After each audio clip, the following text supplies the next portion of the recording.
Nah itu ya teman-teman, jadi untuk persalinan kedua dan pertama tuh beda. Aku nggak berdiam diri pasrah dengan keadaan, yang rasanya rasa sakit terus teriak-teriak nggak jelas itu udah aku buang jauh-jauh, karena itu bisa bikin stres juga.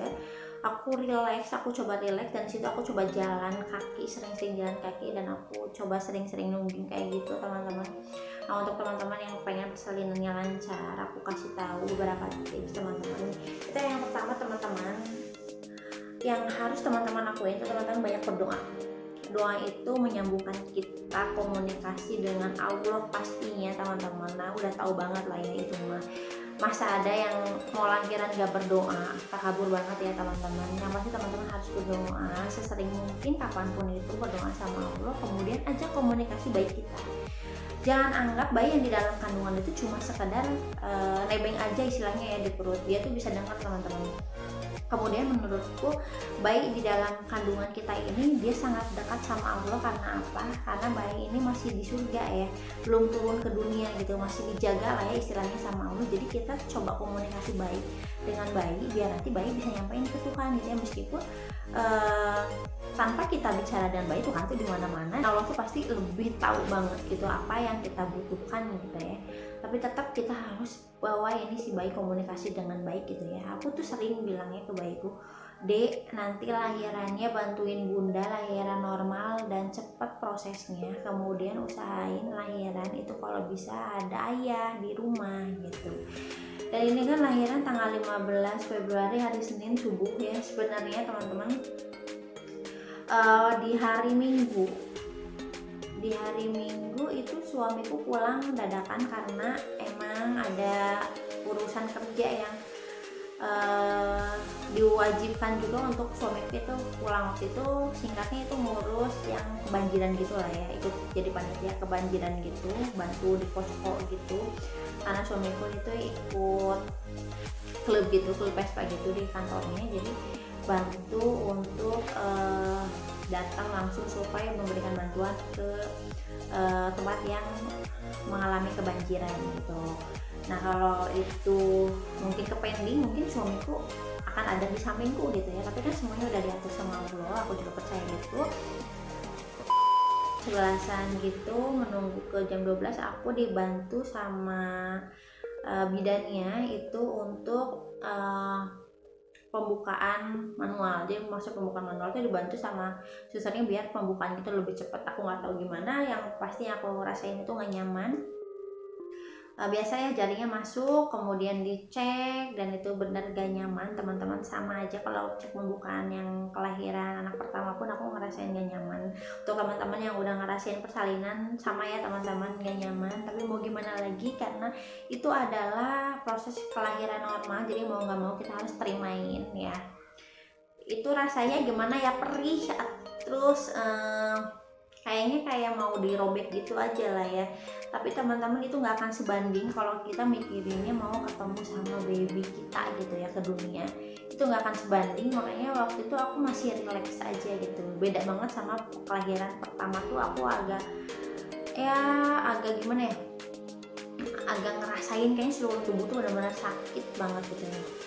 Tapi untuk lahiran kedua tuh mungkin karena udah ada basicnya di lahiran anak pertama, jadi aku agak santai gitu dan aku agak tenangan gitu ya teman-teman. Rasain kontraksi pun aku agak tenang gitu lah ya, nggak uring-uringan gimana, beda sama lahiran anak pertama. Kelahiran anak pertama itu aku diinduksi teman-teman, dan untuk lahiran kedua alhamdulillah aku nggak diinduksi, itu benar-benar normal pure. Aku ngerasain yang namanya kontraksi asli dari badanku, nggak dibantu sama induksi gitu ya. Induksi dari lewat suntikan dan infus itu aku nggak dibantu kayak itu lagi, karena kalau diinduksi buatan kayak gitu rasanya emang mulesnya lebih 2 kali double teman-teman. Tapi untuk teman-teman yang nanti lahirannya dibantu sama induksi buatan, teman-teman harus terimain karena itu udah yang terbaik gitu. Karena waktu aku lahiran pertama pun aku diinduksi buatan itu karena kontraksinya cepet tapi nggak ada pembukaan gitu. Tetap aja di pembukaan 2 stuck di situ. Tapi kalau untuk yang anak kedua ini alhamdulillah, mungkin karena udah ada jalan lahir anak pertama, jadi si kontraksi sama pembukaan itu barengan gitu. Meskipun nggak cepat banget, tapi ya ada kemajuan lah dibanding waktu persalinan anak pertama. Tapi ada juga sebagian ibu-ibu yang lahiran anak pertama itu cepet, pembukaannya cepet gitu. Sekali lagi jangan disamakan aku dengan cerita ibu-ibu lainnya. Jadi di sini aku cuma share aja, sharing kenyataannya aku gitu, kelahiran aku emang kayak gini gitu. Nah selain itu juga aku dibantu untuk pup manual. Jadi pup manual itu dibantu melalui anus lewat suntikan, karena waktu itu ditanya aku sama bidannya, ibu udah BAB belum, katanya. Aku bilang belum, karena waktu itu juga kan subuh-subuh aku juga belum sempat mandi, aku belum BAB, makanya aku minta ada alat atau semacam obat yang bisa bantu enggak gitu untuk bisa BAB dulu gitu ya, bantu BAB dulu, dikuras dulu lah istilahnya gitu. Ternyata ada, kemudian aku disuntik lewat anus gitu, kayak insulin gitu lah ya, disuntik gitu, tapi enggak bentuk jarum, pokoknya plastik agak panjang gitu. Dan itu benar-benar merangsang banget yang namanya mules gitu ya, mules beberapa kali. Tapi teman-teman di sini karena kontraksi aku udah mulai intens, jadi aku udah mulai memahamin banget nih si kontraksi sama mules pengen BAB itu gimana gitu ya. Nah bedanya bilang kalau misalnya udah mules nih kerasa banget pengen BAB itu kan pasti beda sama kontraksi, karena aku bener-bener kenceng banget si kontraksi 10 menit sekali, bahkan udah 5 menit sekali, itu udah bener-bener kenceng banget durasinya. Makanya aku cuma bedain, dan waktu aku mau ngerasain banget yang namanya mules BAB itu aku langsung cepet-cepet ke WC itu, karena bidannya bilang gitu kalau misalnya ibu udah ngerasain mules banget baru boleh ke WC gitu. Tapi kalau misalnya masih mules biasa itu jangan ke WC gitu, biar nanti bisa maksimal aja gitu, intinya BAB nya bisa maksimal aja gitu ya. Nah alhamdulillah aku di situ udah BAB sebelum persalinan. Kayak untuk teman-teman yang mau lahiran normal itu jangan asa-asa kalau nanti ngeden ya, Sunda nama ulah asa-asa lah teman-teman. Kalau misalnya mau ngeden aja. Makanya udah nggak aneh banget kalau misalnya ada yang lahiran normal itu brojol juga sama BAB gitu ya. Makanya bidannya itu tanya kan di awal, aku udah BAB atau belum. Kalau misalnya belum ya bilang belum, kalau udah ya udah gitu ya.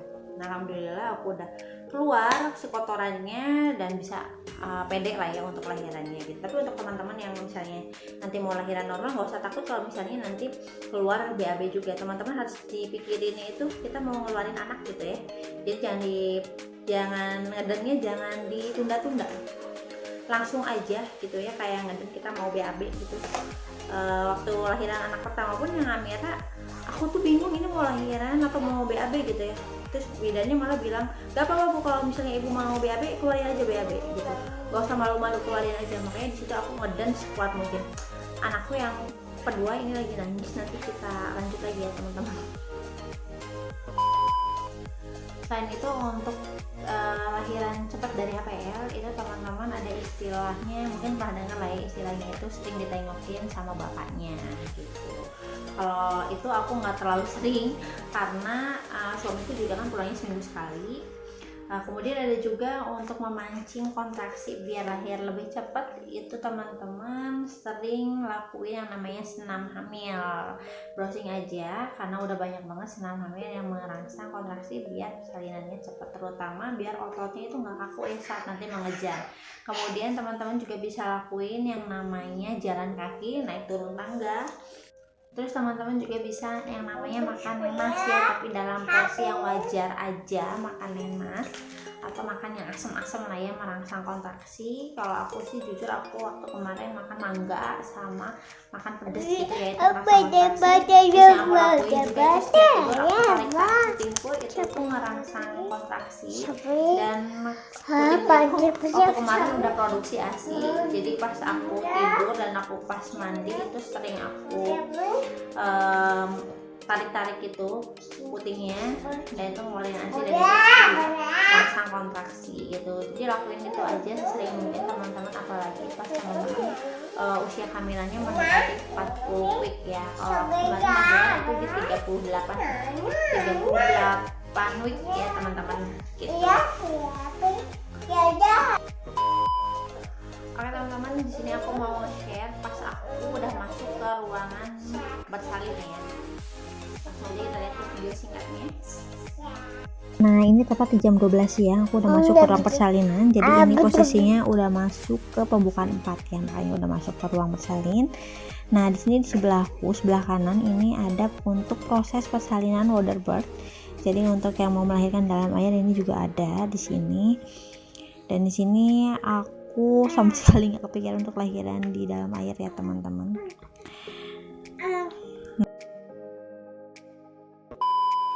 Nah itu video singkatnya waktu aku udah mulai masuk ke ruangan bersalin. Aku minta di videoin singkat aja sama suami gitu ya.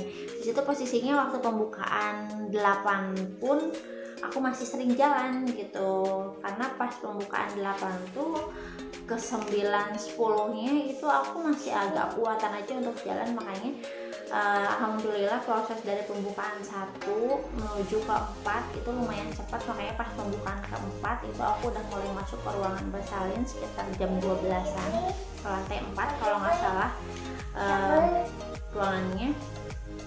Terus kalau untuk pas di jam 12 itu aku masih di pembukaan 4 dan cepet banget di jam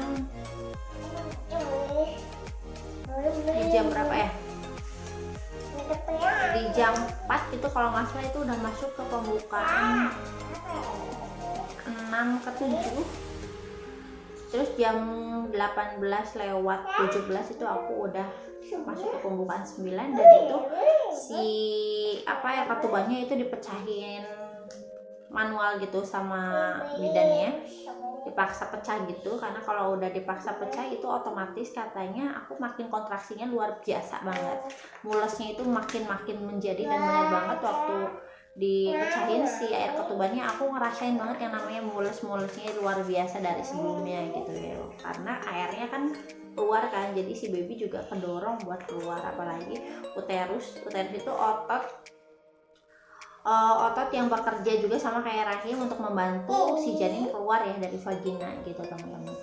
Tapi di sini pas proses lahirannya mengejannya itu aku agak lama dibanding yang proses lahiran pertama, karena yang proses lahiran pertama itu aku ikut senam hamil gitu kan di rumah sakit. Jadi aku masih hafal gitu lah ya gimana cara ngejan yang benar. Waktu hamil kedua ini aku sama sekali nggak ikutan senam hamil di rumah sakit karena kendala juga sama ini kan ya lagi wabah covid, jadi aku jarang gitu untuk lama-lama di rumah sakit dan ikut senam hamil. Aku nggak ikutan sama sekali, makanya waktu saat mengejan tuh aku udah lupa gimana caranya. Bahkan waktu pas lahiran tuh bidannya bilang, ibu kok udah lupa lagi cara mengejan yang benar katanya gitu. Aku coba inget-inget lagi, terus dibantu juga sama susternya biar tarik nafas terus, biar atur nafas, buang nafas yang dalam gitu. Alhamdulillah meskipun kalau Amira itu aku 2 kali mengejan ya, 2 kali mengejan udah keluar. Kalau ini aku hampir 5 kali mengejan baru keluar teman-teman. Dan alhamdulillah tapi jahitannya nggak begitu banyak dari Amira. Kalau Amira tuh jahitannya hampir dari anus ke vagina itu lumayan panjang. Tapi untuk yang kedua ini emang nggak begitu panjang, tapi ini luar dan dalam yang dijahit. Luar dan dalam kata bidannya. Tapi alhamdulillah ya, dengan berbagai kondisi lahiran yang berbeda, situasi, kondisi, keadaan bumilnya gitu ya yang berbeda, tapi tetap Allah pasti akan ngasih yang terbaik. Karena aku percaya banget, karena aku ngerasain banget gitu ya keajaiban Tuhan luar biasa sekali. Begitu aku lahiran tuh gitu ya, keluar gitu aja si baby dan udah nggak ngerasain sakit sama sekali. Waktu kontraksi itu sakitnya kayaknya sebadan-badan gitu, syaraf tuh semuanya sakit gitu ya. Tapi begitu udah keluar kayaknya si syaraf juga udah berhenti bekerja, nggak ada rasa sakit sama sekali, cuma ada bekas jahitan aja yang sakit. Tapi itu nggak begitu aku rasa. Karena apa? Karena aku lebih mikirin lagi anakku yang pertama gitu ya, dia ditinggal gitu kan sama aku, dititipin ke kedua orang tua aku. karena biasanya setiap hari bareng gitu, jadi yang aku pikirin tuh itu anak pertamaku aja gitu. Dulu dia bisa makan enggak, dia bisa tidur enggak tanpa aku gitu ya, karena setiap harinya kita tuh biasa bareng gitu. Ini anakku ikut ngomong juga gitu.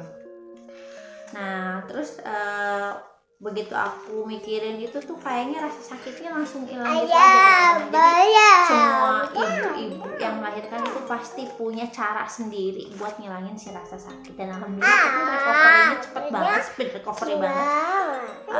Meskipun aku ngurus Amira langsung gitu ya, begitu aku pulang dari rumah sakit aku langsung handle tuh anakku, aku tetap mandiin dia sendiri, aku tetap ngasih makan dia sendiri, meskipun ada orang tua aku tetap ngelakuin semuanya pakai tangan aku sendiri gitu ya. Terutama aku juga tetap usahain aku bisa langsung ngurus si bayi kecil gitu ya, meskipun ada orang tua aku, biar aku nanti terbiasa gitu begitu ditinggal lagi sama orang tua aku buat pulang rumah gitu ya, karena orang tua aku juga punya urusan masing-masing, makanya aku harus bisa mandiri. Karena aku udah biasa mandiri teman-teman, aku udah biasa ngekos dari zaman kuliah gitu, makanya aku usahain aku tetap handle diri aku sendiri, itu yang utama biar anak-anakku tetap sehat gitu.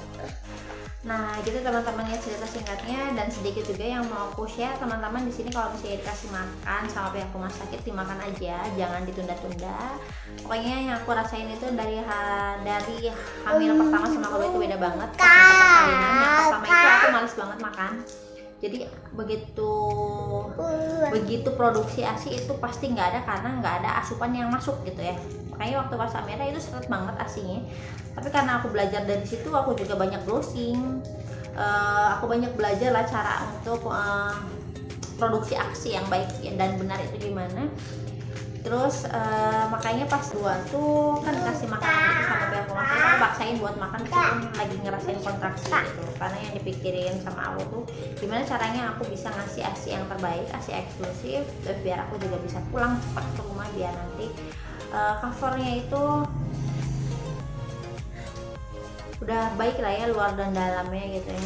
Anakku juga baik, aku baik, makanya aku pengen cepat pulang ke rumah biar bisa juga ketemu sama bayiku, baby Amira gitu ya.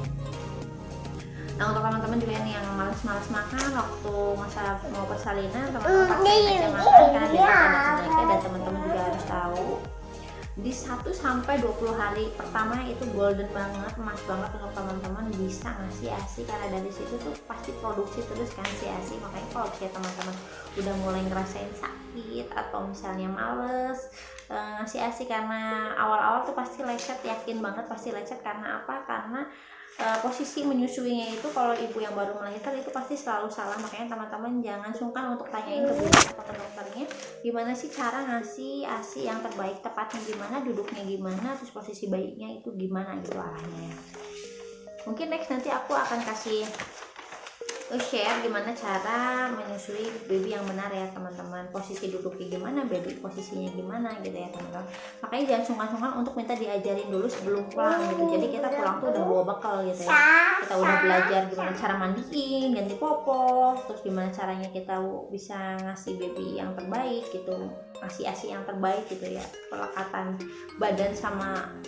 badan bayi sama tubuh kita tuh udah benar-benar pas gitu. Soalnya kalau posisi menyusui itu nggak enak tuh otomatis banget ngaruhnya ke puting kita, pasti itu capek sakit gitu ya teman-teman. Oke, lalu yang terakhir yang mau aku info di sini, nah sesuai dengan janjiku di sini aku akan nge-share apa aja sih obat yang aku bawa pulang dari pihak rumah sakit gitu ya. Obat pelancar ASInya aku cuma dapat vitamin ini aja. Bentar sayang, ini Lactamor ya teman-teman, Lactamor. Jadi ini adalah suplemen untuk melancarkan ASI. Ini mengandung ekstrak biji daun kaktus ya, makanya aku minum ini sampai sekarang. Lactamor namanya. Dan kemudian aku juga didoping sama ini juga Sangobion, karena waktu kelahiran kemarin aku kan bilang aku agak pendarahan sedikit lah ya, jadi ini dikasih zat besi, suplemen penambah darah gitu ya, biar tidurnya juga enak aja lah gitu teman-teman. Yang aku rasain juga begitu aku minum ini, aku tidurnya lebih nyenyak aja, dan Lactamor ngebantu banget aku untuk produksi ASI. Jadi untuk teman-teman yang samaan boleh langsung cek aja ke pihak rumah sakit teman-teman lahiran atau bidan, konsultasikan Lactamor cocok atau enggak gitu sama keadaan teman-teman gitu. Atau teman-teman juga mau tambah dengan sangobion juga tetap harus dikonsultasikan ya, karena aku ini dapat sangobion dengan Lactamor itu udah sepengetahuan dari pihak rumah sakitnya ya, karena rumah sakit juga dokternya terutama tahu keadaan aku pasca melahirkan gitu. Mungkin sebagian teman-teman ada yang sama ya dikasih Lactamor sama sangobion, ada juga mungkin suplemen tambahan ASI yang lainnya ya teman-teman, bukan Lactamor gitu. Nah teman-teman, di akhir video ini aku mau kasih tips nih buat teman-teman yang mau lahiran normal. Untuk teman-teman yang punya rencana untuk lahiran sesar itu silahkan aja ya teman-teman, disesuaikan dengan kondisi teman-teman dan harus dikonsultasikan dengan dokter apakah teman-teman sanggup untuk normal atau teman-teman emang dikonsultasikan sama dokter untuk lebih ke sesar gitu ya, lebih cocok di sesar lahirannya. Nah teman-teman, aku mau kasih sedikit sugesti positif nih untuk teman-teman yang lahiran normal. Itu luar biasa sekali teman-teman bisa ngerasain yang namanya kontraksi gelombang cinta alami dari tubuh mami sendiri, yang nantinya itu bakal jadi cerita ke anak, ke temen. Kalau misalnya teman-teman di sekitar teman-teman ini belum ngerasain yang namanya lahiran normal, teman-teman bisa share, karena di sini tuh banyak sekali yang nge-share cerita-cerita dari lahiran normal dengan berbagai kondisi keadaan ibu yang berbeda-beda ya. Tapi justru di situ dapat nilai positifnya itu yaitu kita bisa ngerasain langsung dan kita bisa ngehandle diri kita sendiri. Gimana sih caranya buat ngehandle diri kita saat kita kontraksi, dan gimana caranya kita nanti bisa bertemu langsung dengan baby kita gitu ya, tanpa disengaja ya. Kalau saya kan disengaja gitu ya, disengaja persalinannya gitu, udah direncanain. Tapi tentunya semuanya apapun itu yang udah kita rencanain, balik lagi kalau misalnya Allah nggak ngasih itu pasti nggak akan terjadi gitu. Kita cuma bisa berencana, tentu Allah masih yang ngasih kehendaknya ya teman-teman. Jadi aku doain untuk teman-teman di rumah yang mau lahiran normal, nggak usah takut yang namanya kontraksi sakit, nggak usah takut dijahit. Teman-teman, kita semua itu kodratnya wanita, pasti wanita itu akan mengalami yang namanya kontraksi meskipun ujungnya mungkin akan SC gitu ya. Jadi kalau teman-teman mau SC, langsung jadwalin aja SC sekalian biar nggak ngerasain kontraksi, biar nggak double sakitnya. Tapi kalau misalnya teman-teman pengen normal, so teman-teman ikhlasin aja kalau misalnya seluruh badan teman-teman nanti pas lahiran itu ngerasain namanya sakit, karena begitu lahiran kontraksi itu semua syaraf itu bekerja, terutama yang di bagian intim ya teman-teman, itu pasti ngerasain sakit. Tapi disitulah teman-teman nikmatnya jadi seorang ibu, nikmatnya ngerasain bener-bener yang namanya lahiran normal. Jadi untuk teman-teman yang masih takut gitu ya, itu masih bisa dihandle teman-teman. Apalagi kalau kita ngebayangin bisa ketemu sama bayi kita gitu ya, luar biasa sekali. Di dalam perut kita begitu kita lahiran langsung melihat si malaikat kecil gitu ya, keluar dari si vagina yang punten ya, yang kita tuh kalau pakai logika nggak mungkin gitu ya bayi keluar dari si lubang yang kecil kayak gitu ya. Tapi kuasaan Allah, bayi sebesar itu ya keluar dengan sendirinya dan elastis gitu ya teman-teman, bisa keluar ya. Itu dia, makanya teman-teman coba bayangin itu, rasain gimana sih pengen ketemu cepet-cepet sama baby gitu ya. Jadi nggak usah takut untuk ngerasain yang namanya kontraksi, apalagi dijahit ya teman-teman. Gak sebanding kok teman-teman, rasa jahitan tuh akan hilang begitu teman-teman ngelihat si baby kita keluar gitu dari jalan lahir kita gitu ya. Oke deh teman-teman, kayaknya itu dia untuk sharing cerita-cerita aku di masa persalinan kelahiran aku yang kedua. Semoga bermanfaat, semoga bisa membantu teman-teman semua yang lagi mencari tahu apakah benar lahiran kedua itu lebih cepat atau enggak ya. Semuanya itu berbeda ya, nggak sama semua kelahiran anak kedua lebih cepat atau enggak dari anak pertama. Mungkin ada juga yang anak lahirannya kedua itu lebih lama dari anak pertama gitu ya. Cuma di sini kan sharingku seperti ini untuk lahiran keduanya. Semoga bisa bermanfaat dan menginspirasi teman-teman semua. Yang pasti semoga sharing aku bisa membawa energi positif untuk teman-teman yang mau menghadapi persalinan ya teman-teman.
Oke deh teman-teman, kayaknya sekian aja untuk sharing buat story aku yang kedua. Sekali lagi semoga bisa bermanfaat dan menginspirasi semua teman-teman yang sedang simak. Dan thank you banget untuk teman-teman yang sudah berkenan klik video ini, dan untuk teman-teman yang baru gabung dan suka tonton videoku, kontenku, aku ucapin thank you banget ya teman-teman. Semoga teman-teman semua juga selalu dikasih kesehatan, kebahagiaan, dan dilancarkan semua urusannya ya teman-teman. Thank you banget, karena pokoknya view teman-teman sekali lagi itu sangat berarti buat aku gitu ya. Pokoknya dukung terus channelku biar aku semakin semangat nih untuk bikin video di tiap harinya, dan aku juga bisa makin termotivasi untuk bikin konten-konten selanjutnya.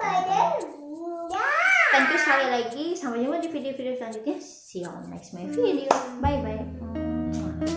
Bye. Kiss bye. Bye bye.